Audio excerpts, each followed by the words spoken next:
नमस्कार और मैं कार्तिक शर्मा। दोस्तों आप देख रहे हैं द आरके न्यूज़।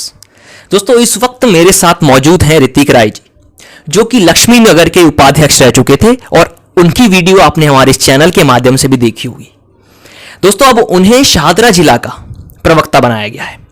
तो सबसे पहले तो ऋतिक राय जी, आपको द आरके न्यूज़ की पूरी टीम की तरफ से और मेरी तरफ से हार्दिक हार्दिक शुभकामनाएं। पहले तो आपको कैसा लग रहा है जिला प्रवक्ता बनके? पहले तो कार्तिक जी, आपके सभी व्यूअर्स को मेरा प्यार भरा नमस्कार और आपका मैं आभार व्यक्त करता हूँ, आपने मुझे शुभकामनाएं दी। देखिए, आपने पूछा कि जिला प्रवक्ता बनकर कैसा लग रहा है, तो स्वाभाविक बात है कि जब पार्टी एक अच्छी जिम्मेदारी आपको देती है तो अच्छा लगता है कि पार्टी ने हमारे ऊपर विश्वास जताया है। तो अब हमारा ये कर्तव्य है कि जब पार्टी ने हमारे ऊपर इतना विश्वास जताया है तो अब हम अपनी जो दायित्व हमें दिया गया है हम उसका पूरी ईमानदारी से और निष्ठा के साथ उसका पालन करें और जनता तक अपनी पार्टी की जो विचारधारा है वो रखें, क्योंकि एक प्रवक्ता का यही काम होता है कि पार्टी की जो भी विचारधारा है वो जनता तक पहुंचाई जाए प्रवक्ता के द्वारा, चाहे वो आपके माध्यम से हो या किसी माध्यम से हो। ये हमारा कर्तव्य है कि हम पार्टी की जो विचारधारा है वो जनता तक पहुंचाए। जी, जैसे कि आपने लॉकडाउन में भी बहुत से कार्य आपके द्वारा किए गए हैं जब आप उपाध्यक्ष थे, तब जैसे कि अब आप प्रवक्ता बन गए हैं, जिला प्रवक्ता, तो अब आपकी क्या आगे की क्या रणनीति रहने वाली है कि अब आप आगे क्या करने वाले हैं लोक कल्याण के हित में कि लोगों के का भी भला हो और समाज का भी? देखिए कार्तिक जी, मैं ये समझता हूँ कि लॉकडाउन में जो सेवा मैंने करी या उससे पहले भी जो मैंने पार्टी के लिए काम करा, शायद उसी से प्रेरित होकर पार्टी ने मुझे ये दायित्व दिया है। और अब आगे का कुछ ऐसा है कार्तिक जी कि अब जैसा आप देख रहे हैं कि दिल्ली के हाल काफ़ी बुरे चल रहे हैं इस समय। केजरीवाल जी ने जो है एमसीडी की बकाया राशि जो इतनी रोक रखी है 13,000 करोड़ रुपए, 6 साल की बकाया राशि है वो, जो एमसीडी के कर्मचारियों तक पहुंच नहीं पा रही है। अब इसकी समस्या ये है कि क्योंकि केजरीवाल जी की सरकार एमसीडी में नहीं है, एमसीडी में जो है भारतीय जनता पार्टी की सरकार है, तो अब केजरीवाल जी जो है एमसीडी को फंड नहीं दे रहे। फंड इसलिए नहीं दे रहे जी, अब काम नहीं होगा। जब एमसीडी के कर्मचारियों को अपनी तनख्वाह नहीं मिलेगी तो वो काम नहीं करेंगे तो इनको बोलने का बहाना मिल जाएगा कि भारतीय जनता पार्टी काम नहीं कर रही।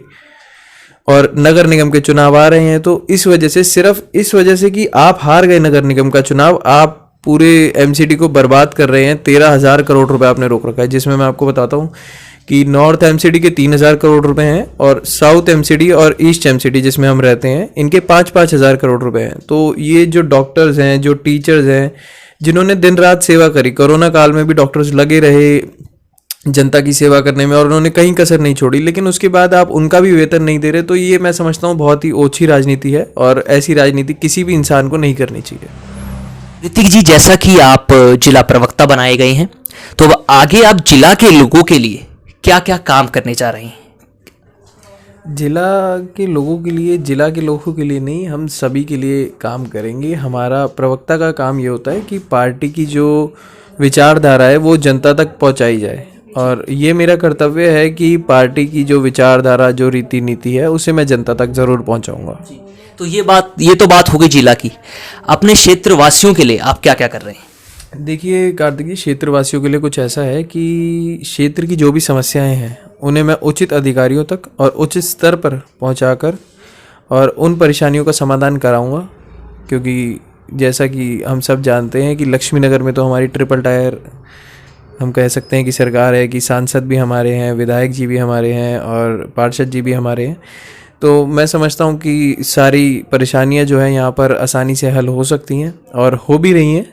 लक्ष्मी नगर में आप कहीं भी देखें, चाहे सीवर लाइन हो, चाहे फॉगिंग का काम हो या कुछ भी, बाहर लक्ष्मी नगर आपने देखा होगा आजकल मेट्रो स्टेशन वाली जो लाइन है वहाँ पर पूरी कंस्ट्रक्शन चल रही है, जो पार्किंग वहाँ पर बनाई जा रही है साइड में एक गाड़ियों के लिए, और ई रिक्शा लेन अलग हो रही है, बैठने की व्यवस्था लोगों के लिए करी जा रही है। तो ये सारे काम हो रहे हैं, तो हम कह सकते हैं कि हाँ, लक्ष्मी नगर में विकास हो रहा है। जी, आपके द्वारा भी एक बात कही गई थी गौतम गंभीर जी द्वारा, 1 रुपये की थाली जो उन्होंने स्टार्ट करी गई है, तो उसके बारे में क्या कहना चाहेंगे व्यूअर्स को? देखिए, 1 रुपये की थाली हमारे सांसद गौतम गंभीर जी द्वारा जो है उन्होंने एक जन रसोई शुरू करी है गांधीनगर में। उस गांधीनगर की रसोई में 1 रुपये का टोकन देकर आप जो है और एक अच्छा भोजन प्राप्त कर सकते हैं थाली में। तो मैं आपके माध्यम से, आपके न्यूज़ चैनल के माध्यम से सारी जनता को और आपके सारे मीडिया बंधुओं को जो है मैं न्योता देना चाहूँगा कि आप कभी भी हमें बिना बताए, आप कभी भी वहाँ पर जाएं, 1 रुपये का टोकन लें और उस जन रसोई में से थाली खाकर ज़रूर हमें बताएं कि आपको कैसा लगा हमारे सांसद जी द्वारा करा गया काम।